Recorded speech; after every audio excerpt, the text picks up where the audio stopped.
महानगर पालिका के पास पैसा ही नहीं जो सरकारी अस्पताल हम चला सके, और यही हमको फंसाने का षड्यंत्र उल्लासनगर महानगर पालिका प्लैटिनम हॉस्पिटल मिलके हम लोगों को फंसाने का, गुमराह कर।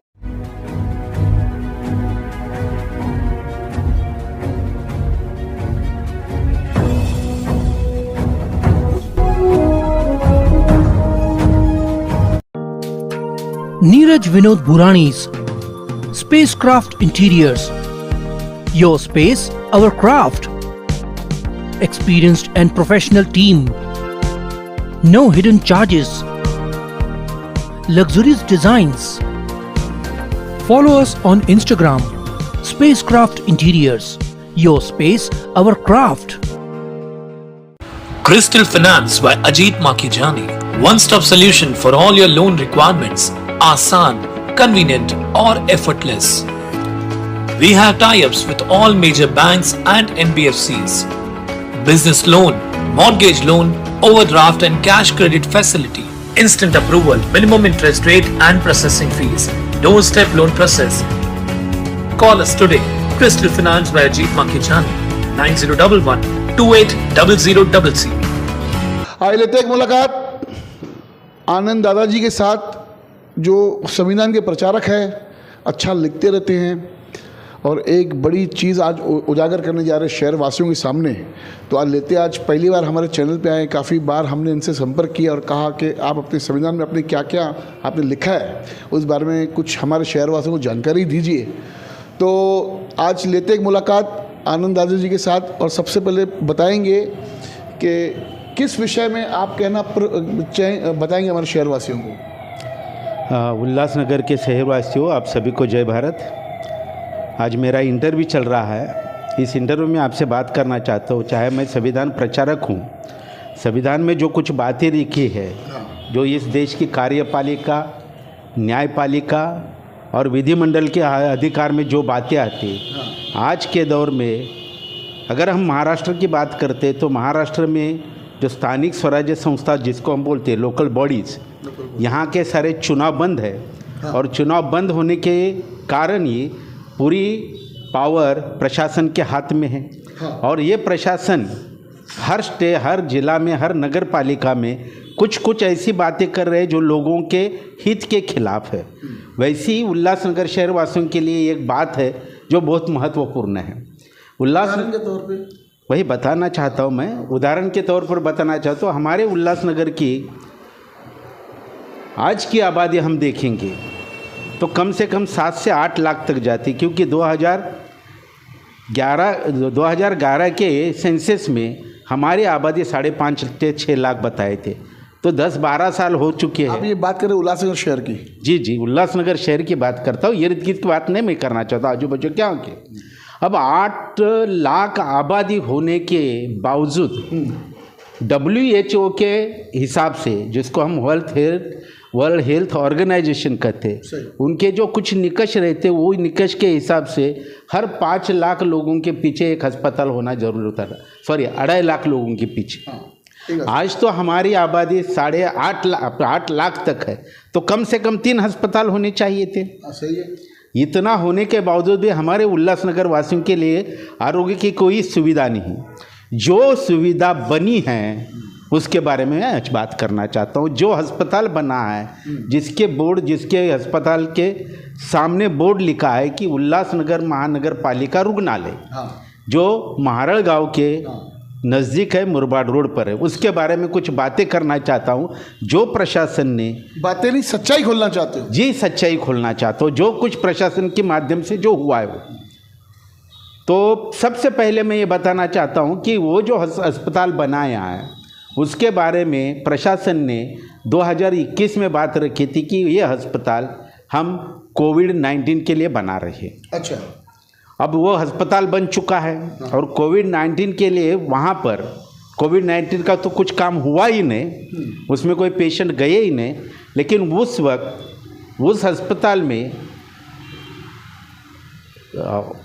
जुलाई 21 को एक टेंडर निकला उस टेंडर में उस अस्पताल के अंदर पार्टीशन और सीलिंग के काम के लिए वो टेंडर निकला।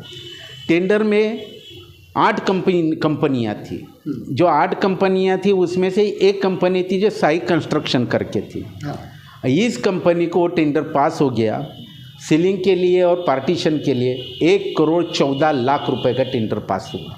वो किस चीज़ में काम किया उन्होंने? कोविड के बारे में। कोविड के बारे में बताते हैं, लेकिन अंदर जाने के बाद कोई लोग तो गए नहीं वहाँ पर, कोई भी नहीं गए, क्या है क्या नहीं। तो शुरू भी नहीं हुआ अभी तक। अभी तो कोविड बना ही नहीं, वो रह गया वैसे के वैसे। और कुछ सालों के बाद 21 के बाद अब हमें भी सवाल पैदा होता है हमारे सामने, साई कंस्ट्रक्शन जो आज ये अस्पताल निजीकरण हो रहा है, उस कंपनी का और इस कंपनी का कोई संबंध है क्या? इससे भी हमें देखना पड़ेगा। तो अब क्या है, गवर्नमेंट ने क्या किया, जब कोविड नहीं बना तो बीच में हमारे महाराष्ट्र के मुख्यमंत्री उल्लासनगर शहर में आए और उन्होंने कहा कि भाई लोगों के सुविधा के लिए अस्पताल हर जगह चालू होना चाहिए कॉरपोरेशन में। सही। उनके बाद उनके बेटे यहाँ के जो एमपीज़ है बराबर, वो भी उन्होंने भी वहाँ पर विजिट की और विजिट होने के बाद उल्लासनगर महानगर पालिका के प्रशासन ने ये अस्पताल पब्लिक प्राइवेट पार्टनरशिप, यानी उसको हम बोलते हैं कि सार्वजनिक निजी भागीदारी के अंदर एक कंपनी के साथ एग्रीमेंट किया है। वो एग्रीमेंट किया है 1 अगस्त 2023 को। अब इस एग्रीमेंट के ही बारे में हमने सवाल खड़े किए जो हमारे उल्लासनगर के आम जनता के हित के लिए हम रखना चाहते हैं। अब ये एग्रीमेंट जो बना है, एग्रीमेंट 500 रुपये के स्टैम्प पेपर पे बना है। अच्छा। अब 500 रुपये के स्टैम्प पेपर बनने वाली चीज़ है कि इस एग्रीमेंट में इस कंपनी को कहा गया है कि आप बैंक गारंटी 10 लाख की दे दो, 10 लाख की गारंटी दे दो। 500 रुपये स्टैम्प के ऊपर उन्होंने 10 लाख की गारंटी दे दी है।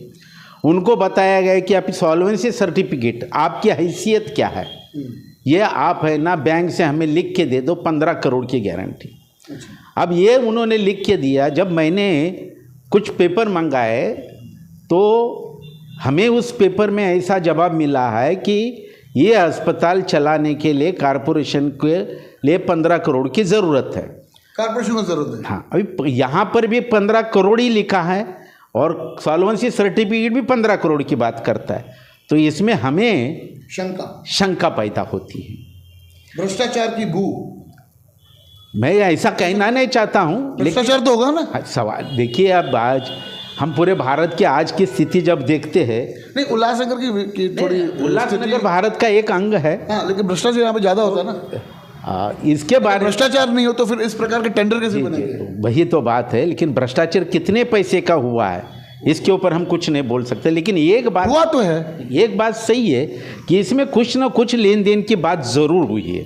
उसके सिवा इतना बड़ा टेंडर किसी को मिल नहीं सकता। आपको पता है उल्लासनगर महानगर पालिका के अंदर जितना आज भ्रष्टाचार हुआ ना, मैं बताऊं कि पूरे महाराष्ट्र के अंदर ऐसी कोई महानगर पालिका नहीं है जिससे जिन्होंने इनके तरह भ्रष्टाचार नहीं किया हो। पीएचडी की है महानगर पालिका, उल्लासनगर की महानगर पालिका ने भ्रष्टाचार के अंदर। जी हाँ, मैं जब घूमता हूँ तो उल्लासनगर के गली कुछ में कहीं रास्ते पे भी खड़ा होता हूँ, सारे लोगों में ये बातें मैं सुनता हूँ। अब ये जो बातें सुनने की है, इसको प्रूव करने की जब बात आती है तो बहुत इम्पॉर्टेंट है। और मैं इस बारे में है ना, सिर्फ मैं एक शंका प्रदर्शित कर सकता हूँ कि यहाँ पर भ्रष्टाचार हुआ होगा, लेकिन कितना हुआ मैं नहीं बता सकता हूँ क्योंकि उसके मेरे पास अभी तक कागजात नहीं आए पूरे के पूरे। लेकिन मैं एग्रीमेंट के बारे में बोलना चाहता हूँ, ज़रूर बात करना चाहता हूँ, क्योंकि पहले हमने 1,14,00,000 रुपया वेस्टेज किया है सीलिंग के लिए। और अभी आपकी इस हॉस्पिटल को लेकर क्या मांग है? हमारी महानगर पालिका से हमने आंदोलन किया है। आयुक्त के साथ हमारी मीटिंग हुई। हमने तो पहले से कभी हुई आपकी मुलाकात आयुक्त साहब से? 8 नवंबर को। तो क्या बोला आयुक्त साहब? आयुक्त साहब ने हमें खुले सच बता दिया। ये सारी बातें होने के बाद क्या बताया? उन्होंने बताया कि महानगर पालिका के पास पैसा ही नहीं जो सरकारी अस्पताल हम चला सके। तो फिर टेंडर निकलने का कारण? कमिश्नर साहब, जब भी आपके मतलब महानगर पालिका के पास में फंडिंग ही नहीं है, तो ये कहाँ से हॉस्पिटल का ये प्रपोजल आप लेके आए शहरवासियों के सामने?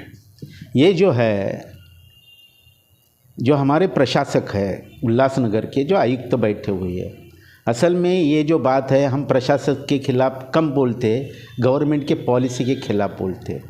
ये जो गवर्नमेंट की पॉलिसी, जो पब्लिक प्राइवेट पार्टनरशिप की, जब हमारे देश में न्यू इकोनॉमिक पॉलिसी आई तब से चलते आ रहा है, और वो उसमें लिखा गया है कि एजुकेशन हो या हेल्थ हो, इस पर गवर्नमेंट ने अपने से बाजू निकालना चाहिए, पैसा कम खर्चा करना चाहिए। तो ये जो पॉलिसी है ना, यहाँ पर कॉन्स्टिट्यूशन हमारा बताता है कि कल्याणकारी राज्य की बात हमारा कॉन्स्टिट्यूशन बताता है, संविधान बताता है कल्याणकारी राज्य के लिए सब कुछ है। अब कल्याणकारी राज्य में आर्टिकल 21 में बताया गया, जो सुप्रीम कोर्ट ने उनमें लिखा है कि इस देश के हर व्यक्ति को सम्मान से और प्रतिष्ठा से जीने का अधिकार है, और ये अधिकार प्राप्त होने के लिए उन्हें क्या क्या ज़रूरत है।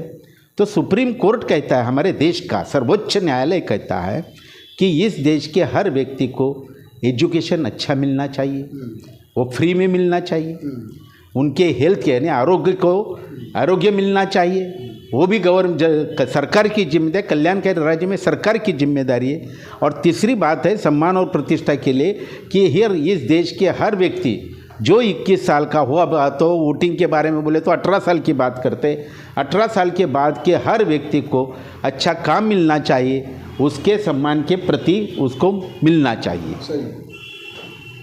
अगर ये बात है तो ये बात को लेके जब हम बात करते हैं तो हमने डिमांड रखा कारपोरेशन के सामने कि ये जो आप पब्लिक प्राइवेट पार्टनरशिप में जो अस्पताल किसी एक व्यक्ति को, एक कंपनी को दे रहे, कंपनी का नाम भी मैं बताना चाहता हूँ, प्लैटिनम हॉस्पिटल्स प्राइवेट लिमिटेड। अब ये कंपनी के साथ जुड़े हुए लोग जो है, तो सारे लोग जानते हैं इनके साथ कौन कौन जुड़े हुए हैं। तो ये जानते हुए भी मुझे नाम लेने की ज़रूरत नहीं, इस उल्लासनगर का हर शख्स। अभी आपकी क्या मांग है सरकार से और महानगर पालिका से इस हॉस्पिटल को लेके? इस हॉस्पिटल को लेके हमारी एक ही मांग है कि ये हॉस्पिटल कारपोरेशन ने खुद अपने पैसे से हमारे लोगों के लिए फ्री में, यानी जैसे हर कारपोरेशन के हॉस्पिटल में चलता है, अंदर जाने के बाद सर्दी जुकाम जुलाब जो भी कोई भी बीमारी हो, वहाँ जाने के बाद उसकी दवाई मिलती है। तो वो तो उन्होंने कैशलेस किया है ना? नहीं, कैशलेस का मतलब आमदार श्री कुमार अलानी जी ने काफ़ी न्यूज़ चैनल्स पे कहा है कि ये जो हम चला रहे हैं, मेरे चैनल पे भी कहा है, उन्होंने स्पष्ट रूप से कहा कि हम तो कैशलेस करेंगे इसको। अब कैशलेस में ही हमारे उल्लासनगर के वासियों को गुमराह किया जा रहा है। कैशलेस किस ढंग से इन लोग बोल रहे हैं कि गवर्नमेंट के यानी सरकार की जो सुविधा है, जो महाराष्ट्र में महात्मा ज्योतिबा फुले जन आरोग्य योजना और दूसरा जो है प्रधानमंत्री जन आरोग्य योजना, गवर्नमेंट ने डिक्लेयर किया 5 लाख रुपया मिलेगा। आज तक किसी भी अस्पताल में 5 लाख रुपए पहुंचे नहीं है। जो कुछ मिलता है महात्मा फुले जन आरोग्य योजना के अंतर्गत, वो तो किसी भी हॉस्पिटल में मिलता है ना। ये अलग क्या कर रही है भाई? यानी कहीं ना कहीं ये खाली एक राजनीति हो रही है। राजनीति यानी गुमराह कर रहे हैं कि हम कैशलेस कर लेंगे। कैशलेस नहीं होगा क्योंकि वहाँ जाने के बाद हमारे अनुभव है, जितने भी कैशलेस करके हॉस्पिटल है, ये पब्लिक प्राइवेट पार्टनरशिप के अंतर्गत हर अस्पताल में कानून बनाया हुआ है कि भाई 20% कॉस्ट रिजर्व होती है।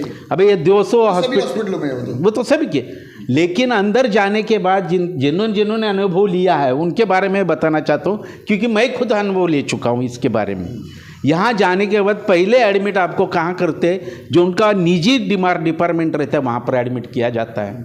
वहाँ 1-2 दिन आपका खर्चा जाता है। जो भी पेशेंट जाता है उसके रिश्तेदारों को ऐसे तो इस तरह से गुमराह करते हैं, आप अच्छा हुआ कि आगे और 15 मिनट लेट आ जाते तो मरने वाले थे। तो इसमें क्या होता है कि पेशेंट के परिवार वाले इधर उधर से पैसा जमा करके उधर देते। जब दवाई पैसा बढ़ता है तो जनरली सोचते कि भाई ये गवर्नमेंट के स्कीम में हमको जाना चाहिए। अब देखिए कि इस ढंग से हमें गुमराह करते, हमको फंसाते हैं, और यही हमको फंसाने का षड्यंत्र उल्लासनगर महानगर पालिका और ये प्लैटिनम हॉस्पिटल, प्लैटिनम हॉस्पिटल मिल के हम लोगों को फंसाने का, गुमराह करने का काम कर रहे। हम चाहते, उल्लासनगर के आम आदमी चाहते, उल्लासनगर के वो तमाम गरीब लोग चाहते कि यहाँ पर जब हम जाएंगे तो गवर्नमेंट की सारी स्कीम तो मिलनी ही चाहिए, लेकिन हम अंदर जाने के बाद हमें दवाई, सर्दी हो, जुकाम हो, कुछ भी हो, वहाँ जाने के बाद एक भी पैसा नहीं मिलना चाहिए। वो कब हो सकता है? जब गवर्नमेंट का ही होगा तो ही हो सकता है, नहीं तो नहीं हो सकता। जल्दी लेंगे मुलाकात आमदार कुमार एलानी जी के साथ में, क्योंकि इस कैशलेस के विषय के अंदर हमारे भी चैनल पे आमदार कुमार एलानी जी ने काफ़ी कहा था और भी काफ़ी निजी चैनलों में कहा था। तो लेंगे जल्द से एक मुलाकात और पूछेंगे, और दूसरे भी पार्टियों के नेताओं से पूछेंगे ये जो गुमराह करने की राजनीति जो यहाँ पे चल रही है एक हॉस्पिटल के नाम से, और जो इस प्रकार की जो घिनौनी राजनीति है, उससे कब ये राजनीतिक नेता लोग बाहर आएंगे, वो तो एक प्रश्न चिन्ह के सवाल है। देखते रहिए फिर से न्यूज़ चैनल। धन्यवाद।